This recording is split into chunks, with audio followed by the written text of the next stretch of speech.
ఆయన నిజంగా ఏంటంటే అప్పుడు ఏంటంటే నేను చెప్పే ఏబిఎన్లో చిప్పు దొబ్బినప్పుడు ఎన్నో మాటలు మాట్లాడతాం మనం. చిప్పు కరెక్ట్గా ఉందనుకోండి, అన్నీ కరెక్ట్గా ఉంటాయి.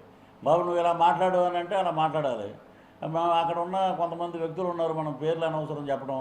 అన్న నువ్వు అపోజిషన్ అప్పటి నుంచి ఉన్నావు, ఇంకేముంది నువ్వు సినిమాటోగ్రఫీ మినిస్టర్ ఏదో, ఒరే మీకు దండం పెడతానరా నిజమేనరా ఇదంతా అంటే, ఒరే నిజమన్నా నువ్వు అపోజిషన్లో ఉన్నావు, మళ్ళీ రా అన్న నువ్వు అది అని మళ్ళీ తీసుకొచ్చారు. మేమేం అడగలే, మాకు ఇమ్మనమని ఇచ్చారు. ఇచ్చిన ఎక్కడైనా సరే ఒక పిల్లోడు జన్మనివ్వడానికి 9 నెలలు పడుతుంది, 3వ నెలలోనే మాకు అబార్షన్ అయిపోయి బయటికి పంపించారు.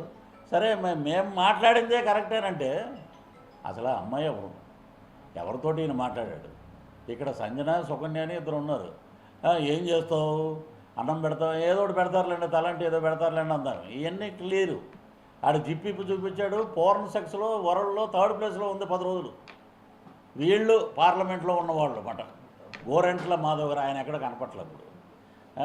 ఇలాంటి వాళ్ళందరూ ఉండబట్టి రాజకీయంలో అప్పుడు మమ్మల్ని చూపించారు ఫోకస్గా. మీకు చూపించే రోజులు దగ్గరలో ఉన్నాయి. మీ చరిత్ర అంతా నా దగ్గర ఉంది.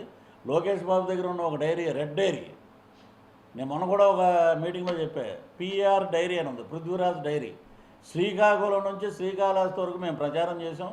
మీరు ఏం దోచుకున్నారు, మీ నియోజకవర్గంలో నీ డబ్బులు ఎంత ఉండే అప్పుడు, ఇప్పుడు ఎంత ఉన్నాయి, దీనికి సమాధానం చెప్పరా నాయన, నువ్వు గెలిచినంత పని, నువ్వు దీనికి సమాధానం చెప్పు, ప్రజలకు సమాధానం చెప్పు. మేము అదే మాట్లాడతాం, మీ అవకతవకల మీదే మేము మాట్లాడతాం. ఇక లోకేష్ గారిది విషయం అంటే నిజంగా మేము ఏబిఎన్లోనే చెప్పాం, మీరు చూసారో లేదు, క్షమాపణ అడుగుతున్నాం చంద్రబాబు గారిని, లోకేష్ గారిని, వీళ్ళందరినీ. ఏదో నువ్వు ఎంతటోడు అనేటప్పుడు ఇంత అన్నాడు అంత అన్నాడే గంగరాజు అనే పాట కూడా ఉంది మనకి. నేనేదో రెచ్చిపోయి మాట్లాడేసి తర్వాత నాకు కోవిడ్ వచ్చాక బెడ్ అడిగితే బెడ్ లేదన్నారు, 48 అవర్స్లో అబ్జర్వేషన్లో పెట్టాలన్నారు. అప్పుడు మెగా ఫ్యామిలీ నాగబాబు గారు పిలిచి నాకు బెడ్ ఇచ్చి, ఆ రకంగా నేను ఇంకా వద్దనుకున్నారు. ఇంట్లో వాళ్ళందరూ కూడా, మా వైఫ్ కానీ, చుట్టాలు కానీ, పిల్లలు కానీ వెంకటేశ్వర ఫోటో మీద ఒట్టేయించి ఇమ్మీడియట్గా రాజీనామా చేస్తావా లేదా వైసీపీకి ప్రజెంట్ చేసేసి ఉద్రానైనా ఈ దరిద్రం అన్నాక అప్పుడు ఆ చెప్పు పోయిందండి. ఫ్రెష్గా ఏబిఎన్కి వెళ్ళి నేను ఇంటర్వ్యూ చెప్పాను రాధాకృష్ణ గారు.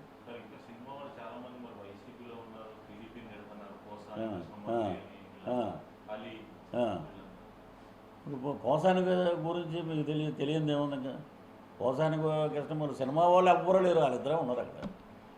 ఇప్పుడు 95 మంది వీళ్ళు ఎవరు ఎలక్ట్రానిక్ మీడియా అడ్వైజర్స్. ఒకప్పుడు రాఘవేంద్ర గారు ఒకరు ఉండేవారు, మనం చూసాం. ఎలక్ట్రానిక్ మీడియాకి సంబంధించి ఒక రాఘవేంద్ర గారు ఉండేవారు, ఒక 5-6 ఉండేవారు అంతే మెంబర్స్. ఇదేంటి ఇది, ఒక్కొక్కరికి బ్రహ్మాండమైన శాలరీసు, వాళ్ళ కార్లు, వాళ్ళ గన్మెన్లు, వీళ్ళు ఏం పుడిచారు, అందరూ నిశాని ఇవ్వాళ్లే కదా ఎవరు అంత అక్కడ ఉంది.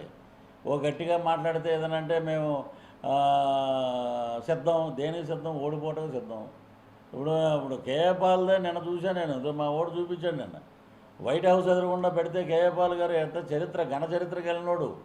14 లక్షల మంది ఉండేవారంటే మీటింగ్కి, ఒక్కొక్క స్పీచ్ చెప్పాలంటే 40 కోట్లు ఇచ్చి పిలిపించేవారంటండి ఆయన్ని. అలాంటి కేఏ పాల్ రాజశేఖర రెడ్డి గారి దెబ్బకి పక్కకి వెళ్ళిపోయాడు ఆయన. ఇప్పుడు ఈ దెబ్బకి చెప్తానే ఉన్నాడు, నన్ను ఆశీర్వదించి నన్ను నా ఆశీస్సులు తీసుకోండి, మీకు పనికొస్తే నాశనం అయిపోతారని ఏ మాట అన్నాడు తాడేపల్లి. అదే జరుగుతుందండి. తీర్పు అయితే ప్రజలు ఏకపక్షంగా ఉన్నారండి. ఏకపక్షంగా కూటమిని గెలిపించడానికి ఒకటి అనుకుందాం బ్రదర్, పవన్ కళ్యాణ్ గారు ఒక జెడ్పీటీసీ మెంబర్ కాదు, వార్డు మెంబర్ కూడా కాదు. అలాంటి పవన్ కళ్యాణ్ గారు ఈ రోజున నరేంద్ర మోదీ గారిని నరసరావుపేట తీసుకొచ్చిన ఘనత ఎవరిదంటే మా జనసేన అధ్యక్షుడు. ఏ ఎమ్మెల్యే పదవి కూడా కాదైంది. మరి ఆయన నీతి నిజాయితీ, గ్లాసు చెప్పారు డైలాగ్ కూడా, గ్లాసు పగిలే కొలితే పదును ఎక్కుద్దని. ఇప్పుడు 2024 ఇప్పుడు మేము 2 చోట్లకి వెళ్ళాలంటే కొంచెం కష్టం.